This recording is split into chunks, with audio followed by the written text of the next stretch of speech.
The advice and opinions expressed by the host of Autism Live and her guests are meant solely as suggestion and should not be in any way construed as child-specific advice. Any choices you make in determining your child's treatment are completely at your own discretion.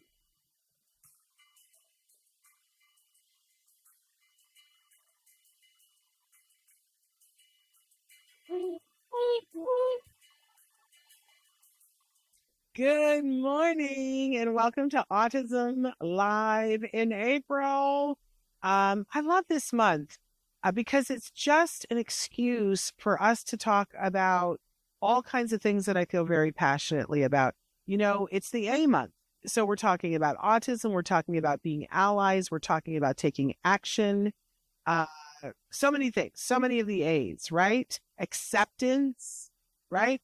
Accomplices. That's a word that Amy Gravino, she's like, I like allies, but accomplices are needed. I want to be an accomplice to good things. And today we're going to be talking about good things. So thrilled that you guys are here with us. I hope you're checking out the April schedule because we pre-taped a lot of these shows because, as you know, if you watch the show, we're having to move, which is crazy during April.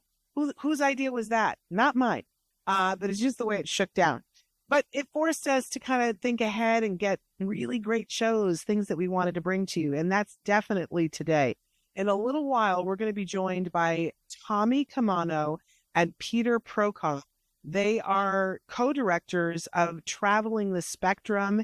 It's a new TV show. It came out in December, so we're behind a little bit. If you haven't seen it, you need to go check it out.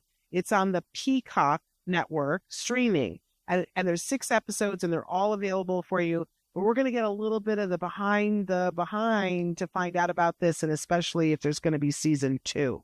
But what a great, heartwarming experience. They follow 3 families. We're going to talk all about that. But before that, we have some business to take care of. We are premiering this show live right now on Facebook, YouTube, and Twitter. You guys can be writing in. We still will take questions. And when possible, we will answer them live in the chat.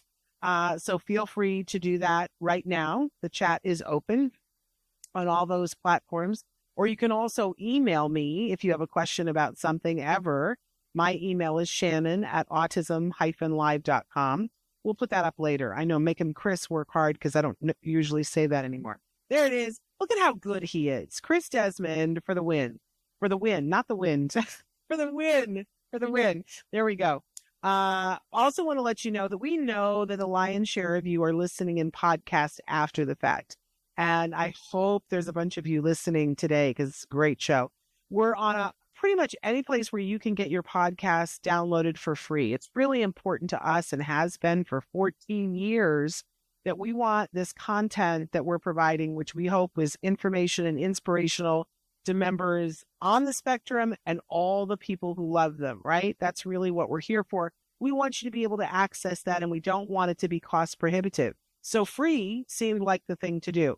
You can get this on any of our YouTube channels, and you can also get it wherever you download a podcast. However, when you get the podcast, it's going to have advertisements on it. I hope you'll embrace that and go, woohoo, I didn't have to pay for this, right? If it really is a problem for you, and I know some of you are preparing for a triathlon, right? And you're on the bike and you're like, it would be so much easier. I want the content. I don't want the commercials. We did find a way to do that for you. You can go to glow.fm/autism live. And for a mere $5 a month, you get everything we do with the Autism Network. That means you get all the Autism Lives, you get all the Parent to Parents, you get all of the Ask Dr. Doreen's, you get all of the Today's Hyperfixation, you get all of the stories from the spectrum, all of the Let's Talk movies. They show up in your inbox. You can keep them or not keep them, pick and choose which topics you want, but they show up there ad-free. That's $5 a month. It's actually even cheaper if you do it for more than a month, like you do it for a year. They take some of the cost away. I don't know how much. You'll have to talk to that. Glow.fm/autism live. Otherwise, download it on your favorite podcast platform and be listening as you go and embrace the ads as we do. I hope that you will. All right. I'm trying to think if there's anything else I need to say right now, except that it's time for jargon of the day. You know, if you watch this show, this was like the first thing that I said we got to have because there's so many terms. And it's like, what does that mean? And why would that be important to me? And is it of any value? Is this one more thing that I have to learn? That's certainly how I felt about it. So we've been doing this for 14 years.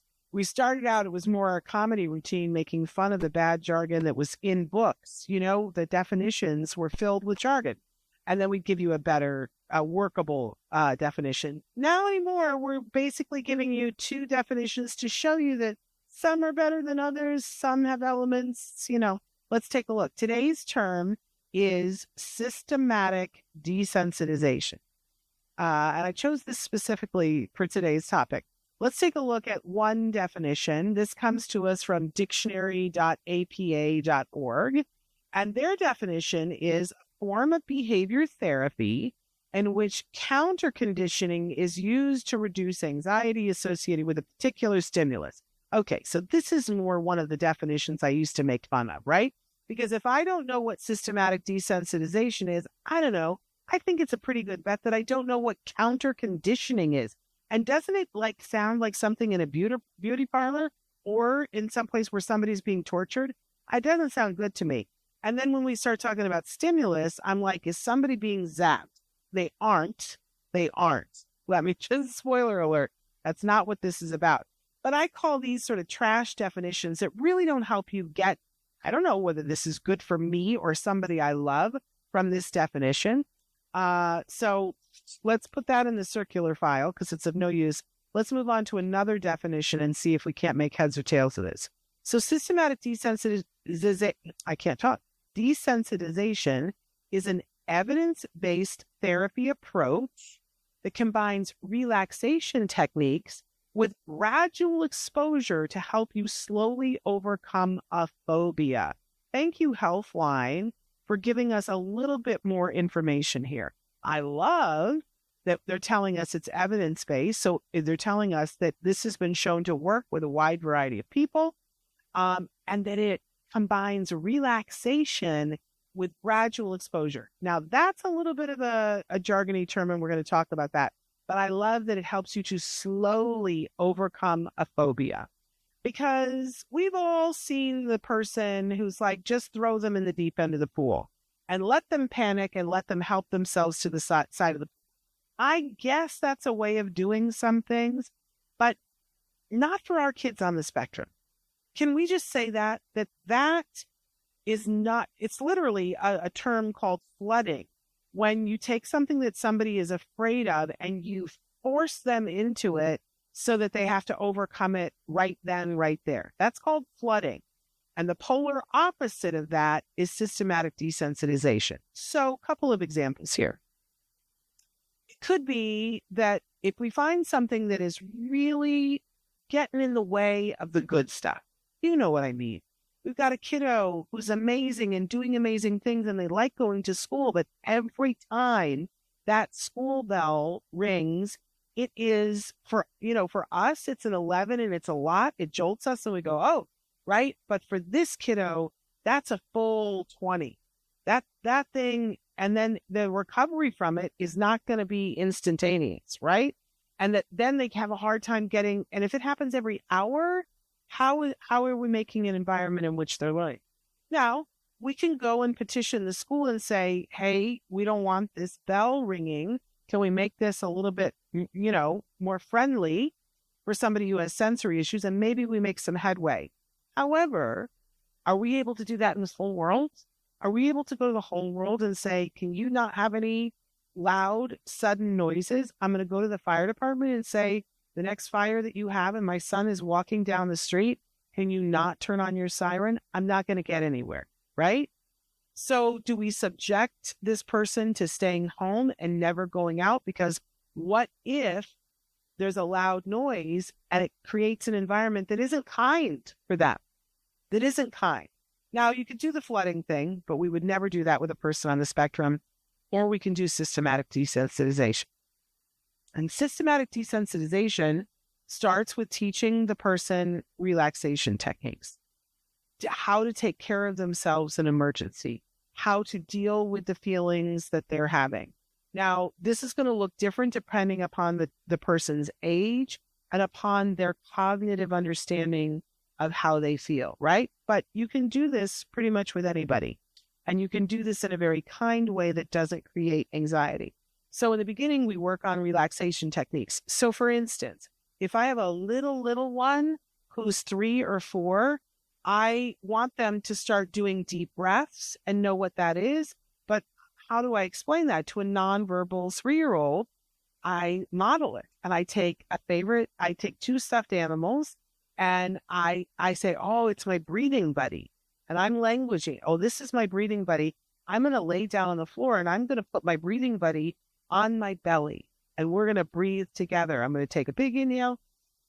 Oh, look, the breathing buddy goes up, and now I'm going to exhale, and the breathing buddy goes down. Do you want to try it? And I help them to lay down and put their stuffed animal that they chose on their belly. And now let's make it go up and make it go down, right? It's a tangible thing that I can show them. I'm languaging it, but I don't know how much language receptively they're taking in, but I'm still languaging it. But we've got emotion too. So we're teaching that breathing technique.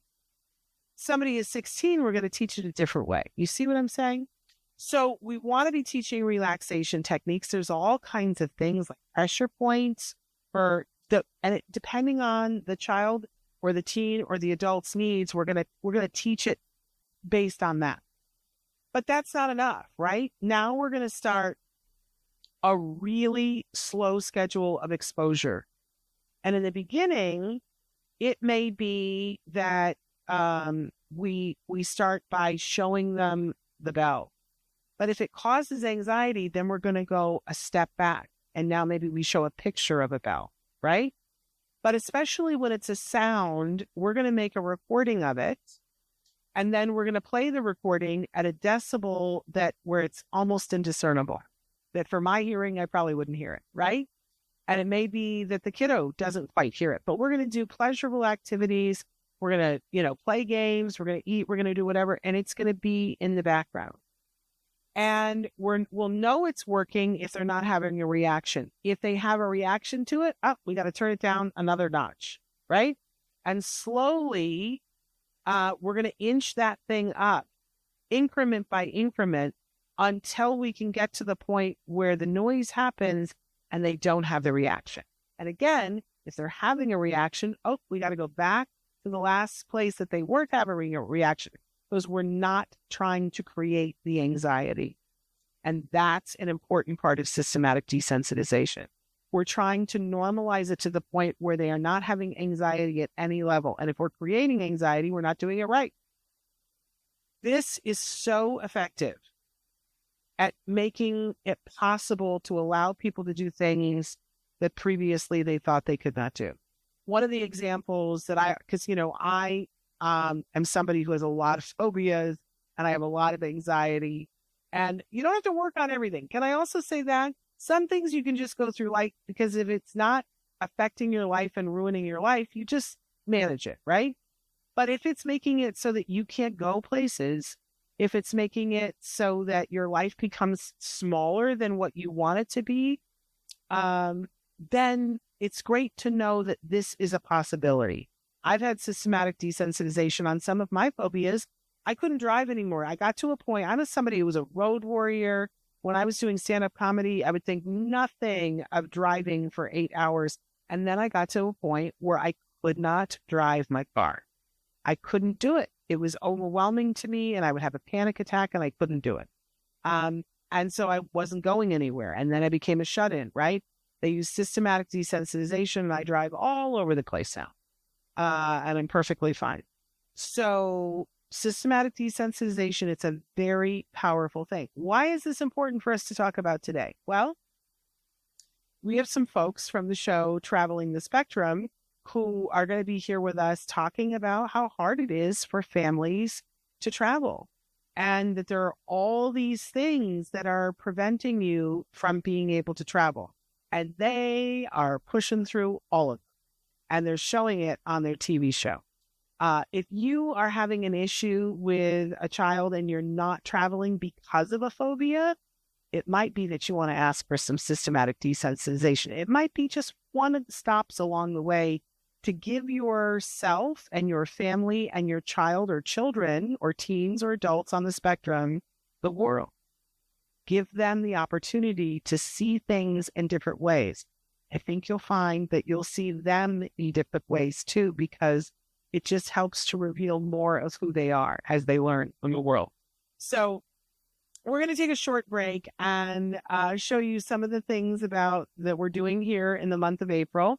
And then we're going to be right back with these two amazing gentlemen, Tommy Caamano and Peter Prokop, from Traveling the Spectrum, a new show on Peacock. Stick with us. Watch this.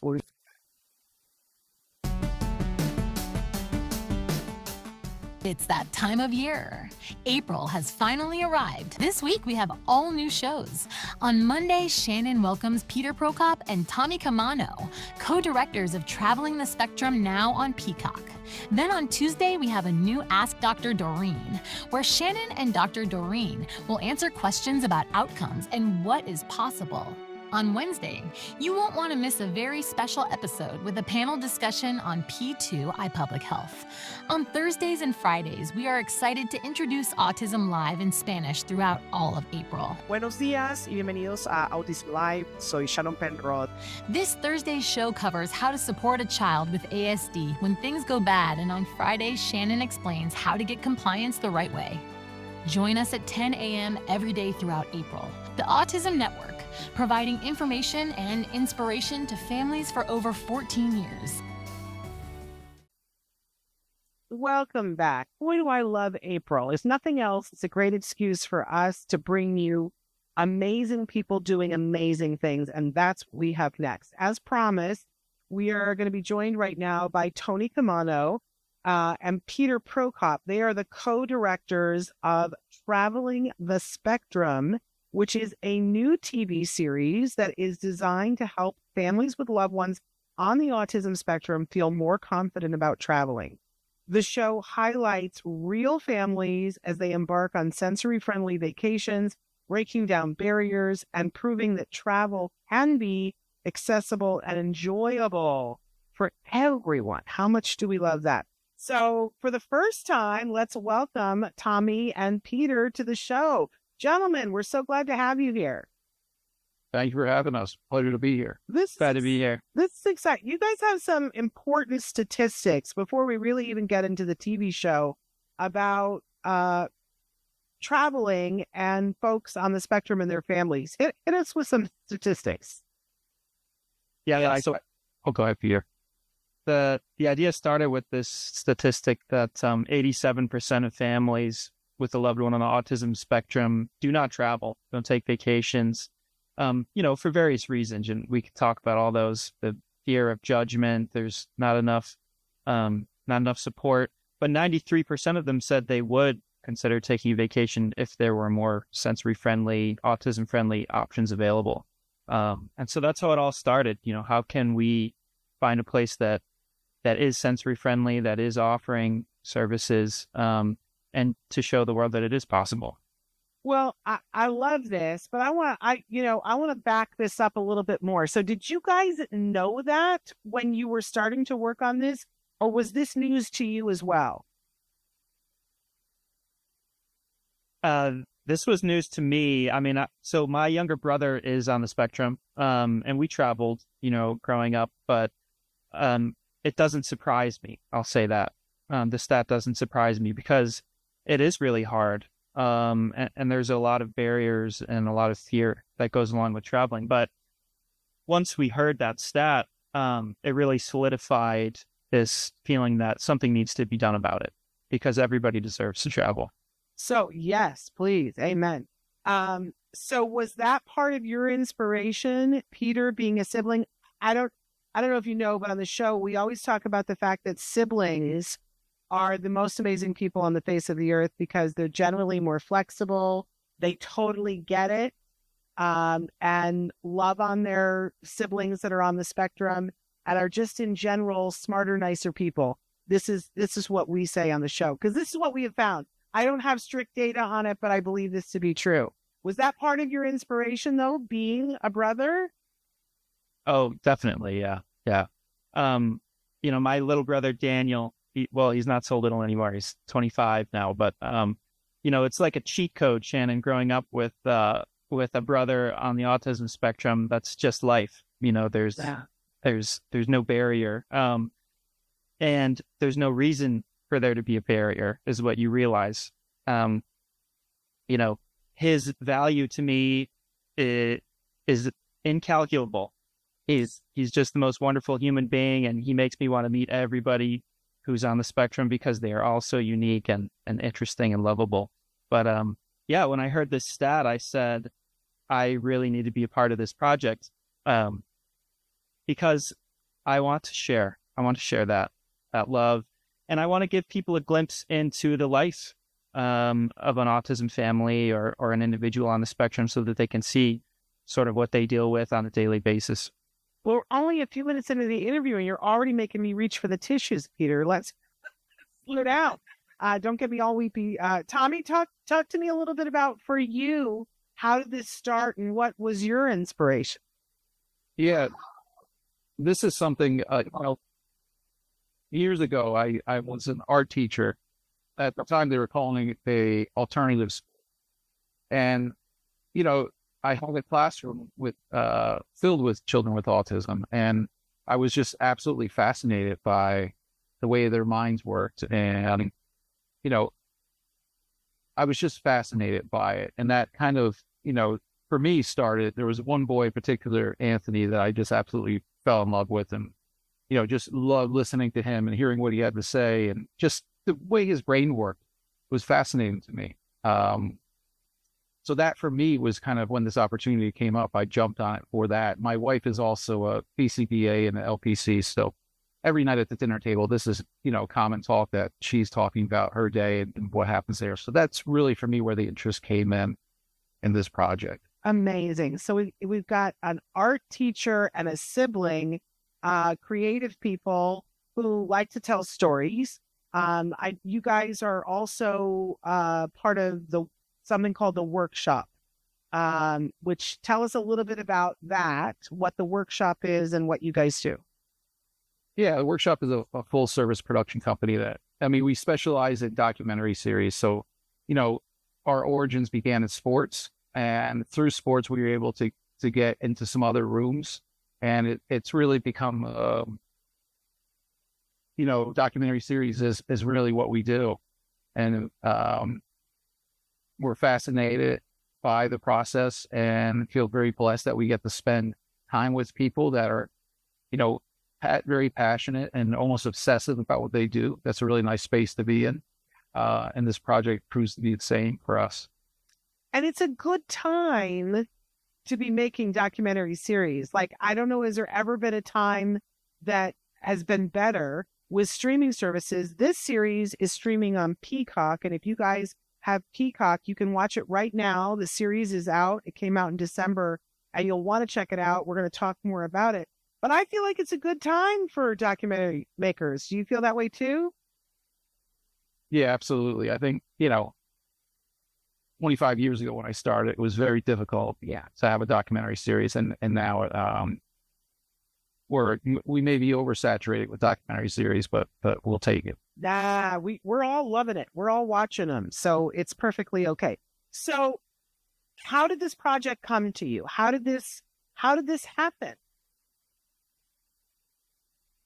Yeah, so the creator of the series is named Stuart Butler, and he lives in Myrtle Beach and works in tourism there. And when he heard this stat, that went along with, he had already been doing work there in Myrtle Beach to make it a more welcoming place. And Myrtle Beach works with the Chamber of Commerce and an organization called Champion Autism Network that works with all of the businesses there, or a lot of the businesses there, to train frontline workers, to ask restaurants to open up a quiet room, to have a sort of escape valve, all these sort of things that maybe seem like a small accommodation, but can make a really big difference for a family that's there vacationing.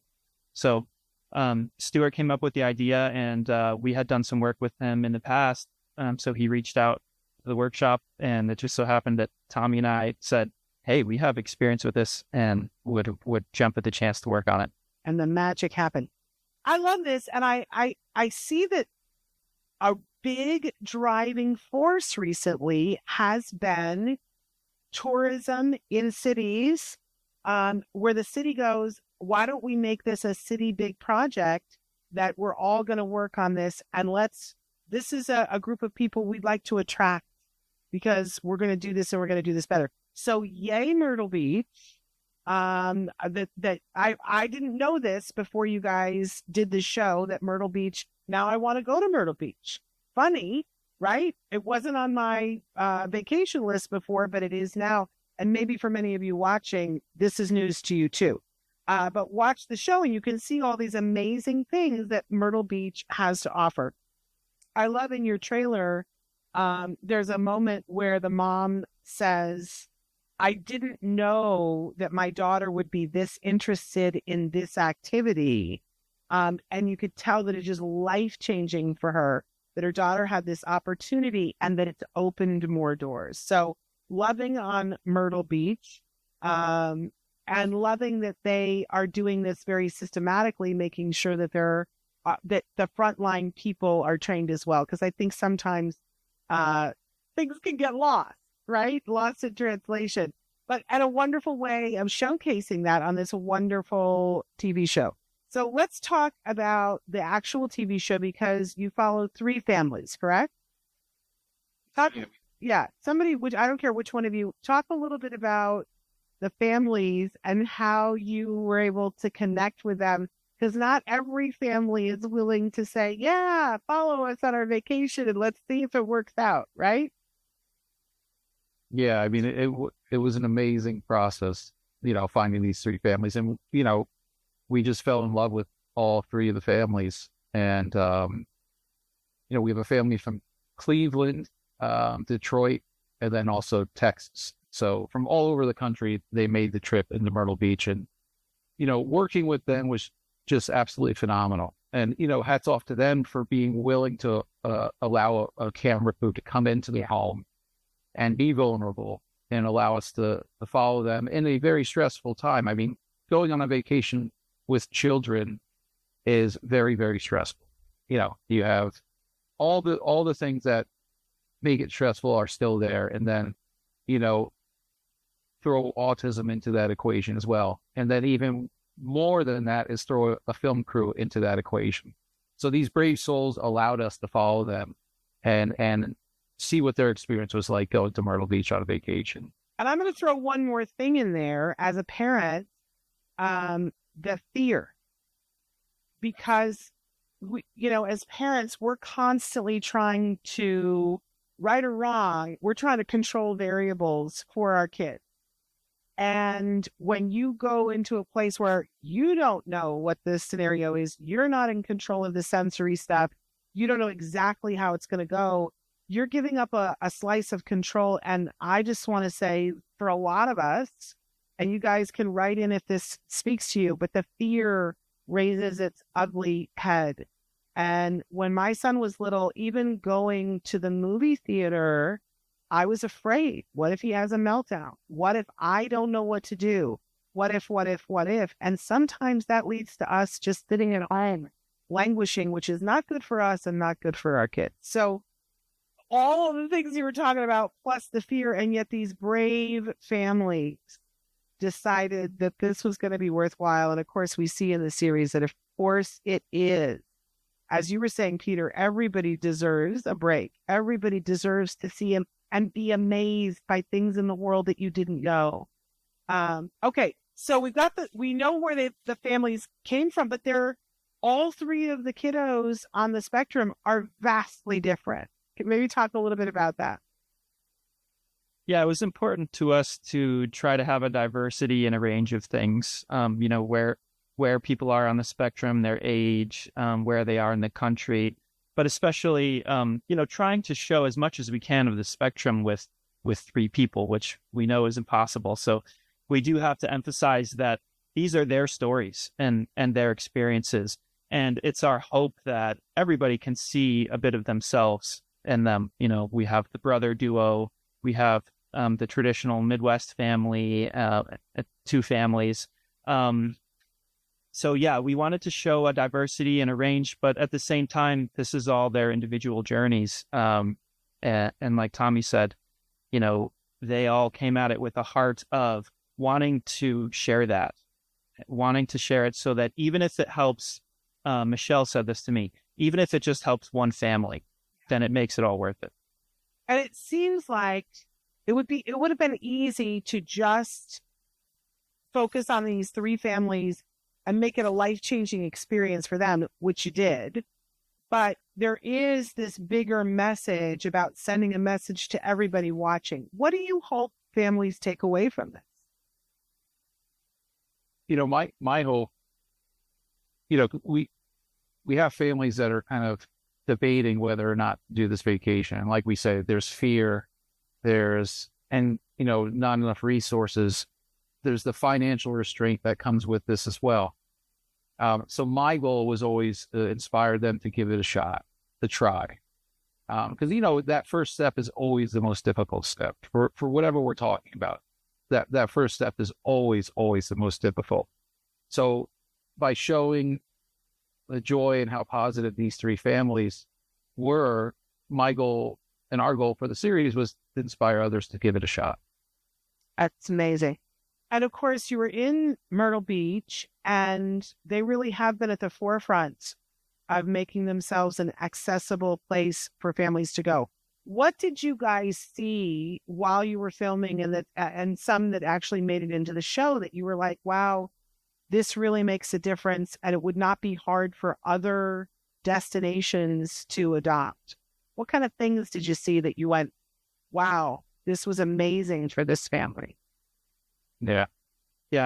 I was surprised by the simplicity of some of the things that make a difference. You know, opening a little bit early, turning the music down, turning the lights up, just having a willingness to make those changes when a family comes up to you and says, hey, my son or my daughter or me, myself, am getting really overstimulated. It would help me if you turn the lights up a little bit or turn the music down a little bit. And even going a step further to set aside a time, which a lot of places in Myrtle Beach have done, to say, this is our sensory friendly day, where you can, you know, experience what everybody else gets to experience, but in a little more sensory friendly environment. That is a big thing. I would say maybe even a bigger thing is Myrtle Beach in general is very accepting. And a lot of the families that we talk to, they know what they're going to have to deal with. You know, when they go to a restaurant, there's probably going to be a meltdown. If I go to the zoo, there's definitely going to be a meltdown, right?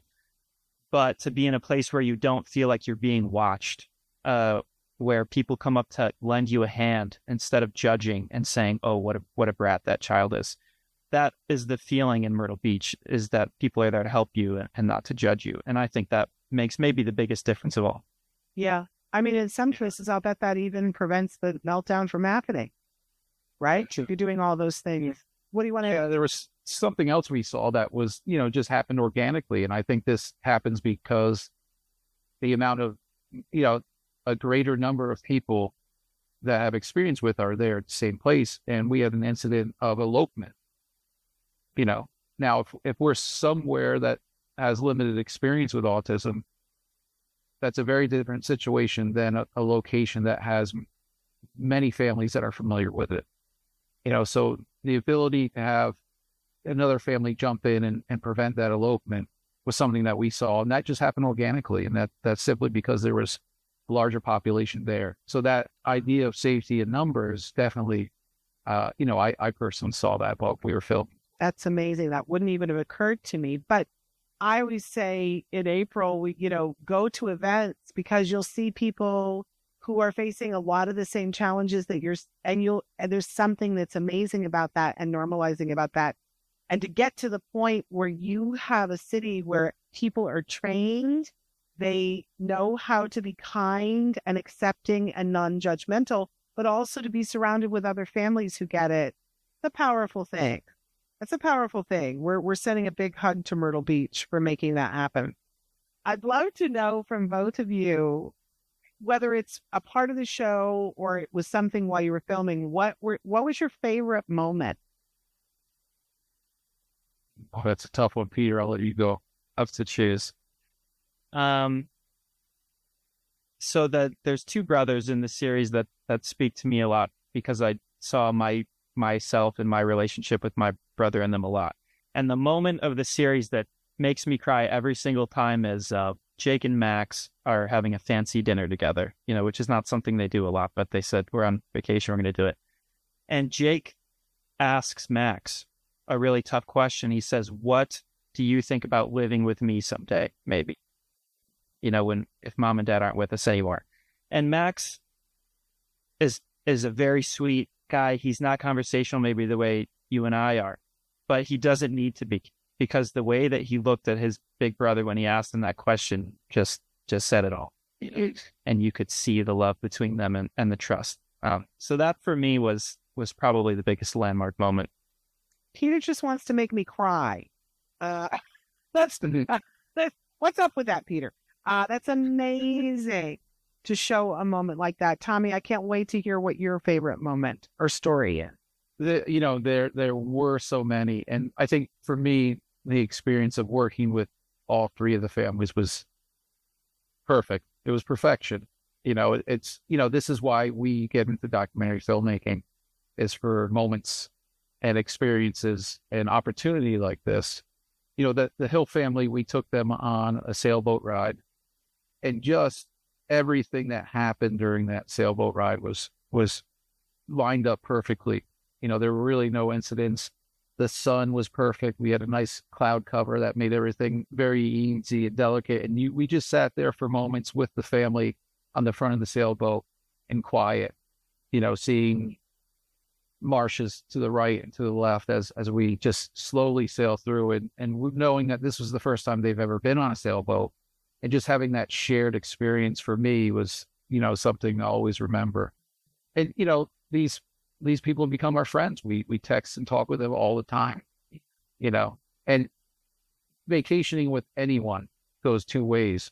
You become closer or you never speak to them ever again. And this experience, and hats off to them again for letting us do it and doing it with an entire film crew. All three, we've all grown closer to each other. I got to know, when you were making the agendas of what they were going to do in Myrtle Beach, was that you guys setting that, or was it the people in Myrtle Beach saying, hey, we got this great attraction, we want this family to come to it? Was it a combo platter? Were the families surprised? Did they get to say, oh, yes, this would be great? Well, how did that all work? Yeah, it was, go ahead, Peter. Probably a bit of a combo platter where we had done a lot of research on what things were accommodating, what businesses were autism certified and that sort of thing. But then we worked with the families to say, hey, would you be interested in this? We mentioned the other two families. We have to mention Braden. For example, we showed him a list of the activities, and one of them was you could go on a tour and see dolphins in the ocean, right? And he said, yes, I want to go dolphin hunting. And then he saw the parasailing and he said, no, nobody's going parasailing no matter what. I love that. He's got opinions. Of course he does. That's amazing. Well, really, really remarkable. We want to tell people, of course, Peacock. If you go to Peacock, it's called Traveling the Spectrum. It's available 6 episodes, correct? Yeah, 6 episodes on Peacock, and we would love your support. And anyone in this community knows how important support is, and that extends to our series as well. Is families need it, and we want others to take that chance and go on vacation as well. Well, I also think it's heartwarming, and you're going to love it. And if it pushes you to go do a little bit more, whether that starts with going to a museum before you go on an 8-day vacation, but knowing that you can get there, and that there are places that you can go that are working very hard to make it accessible for you and your whole family. And Myrtle Beach is, amazing. They're not the only place. I have an idea for you for your second season, but is there already a plan for second season? I believe it may be in the works. All right. we're not at liberty to say quite. All right. But there's something in the work. You're allowed to be cagey. I will only tell you, though, that we recently had the folks from the Chamber of Commerce from Orange County, California, and they are working very hard to get all of their businesses autism certified. And, you know, they have some attractions in Orange County, not the least of which is a place with Mickey Mouse ears. So, you know, I'm saying, you know, put them in the hopper, because they've got some amazing things too going on there. And I love hearing about these cities that take it upon themselves to educate their businesses, educate down to the worker who is opening the door of the business, not leaving anybody out. It's a very powerful thing. I didn't ask you about the Champion Autism Network. Tell us, because I've never heard of them before. Tell me a little bit about them.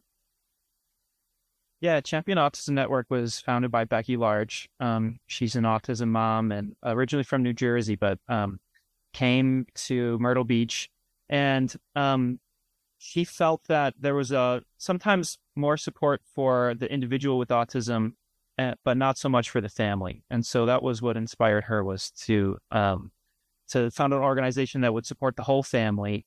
And she has started a lot of trainings and that sort of thing to help businesses get on board and think about what they might be able to do better to better accommodate families. Well, what a great deal she has accomplished.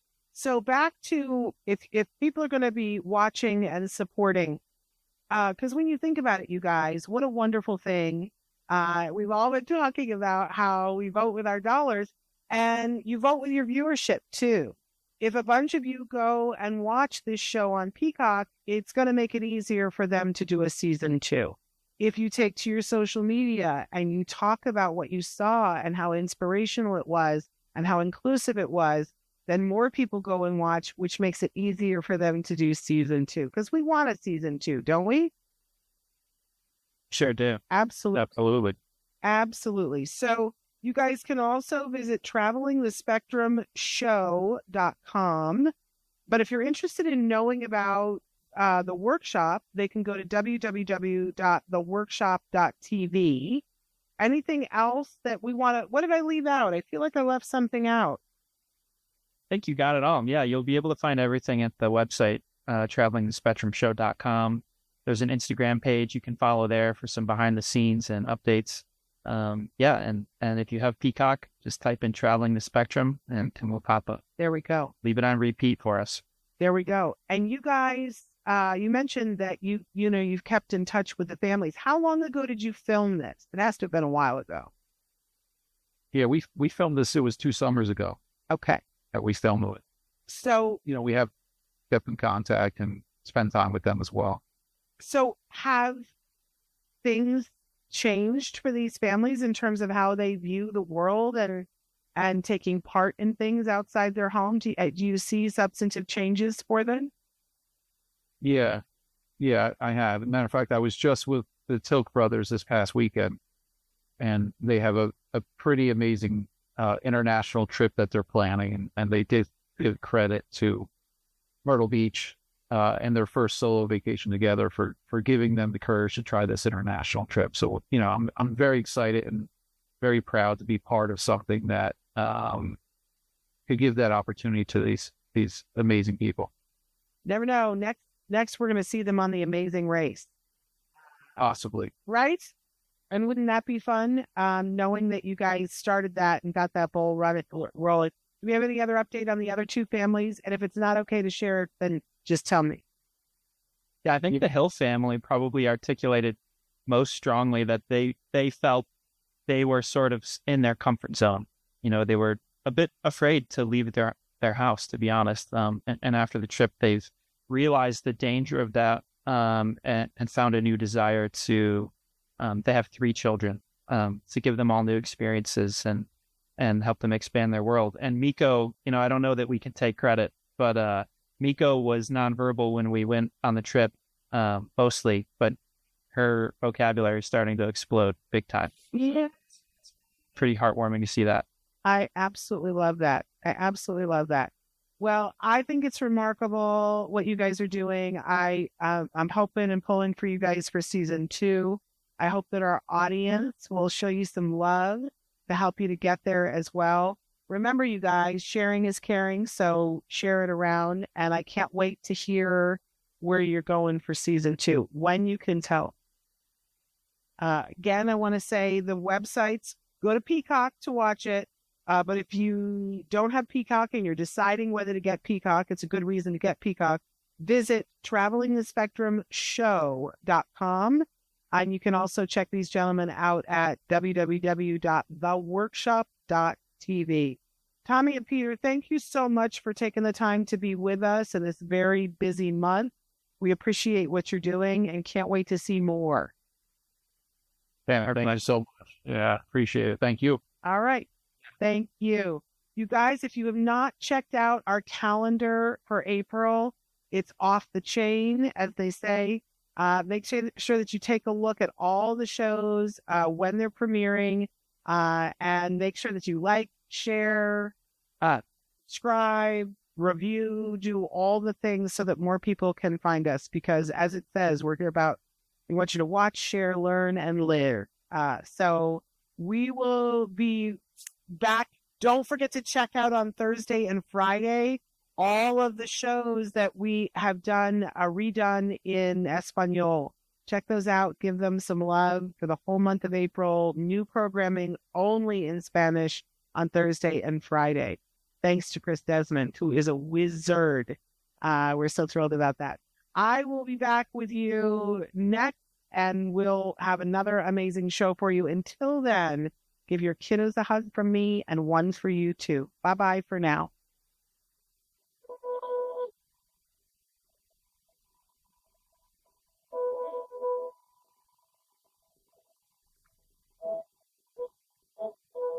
If you found anything helpful in this video, please give us a like. And make sure that you smash that subscribe button on YouTube and give us a like on Facebook. You can also follow us on Twitter and on Instagram for important updates. And please download our free podcast wherever you get your podcasts. Thank you so much. See you next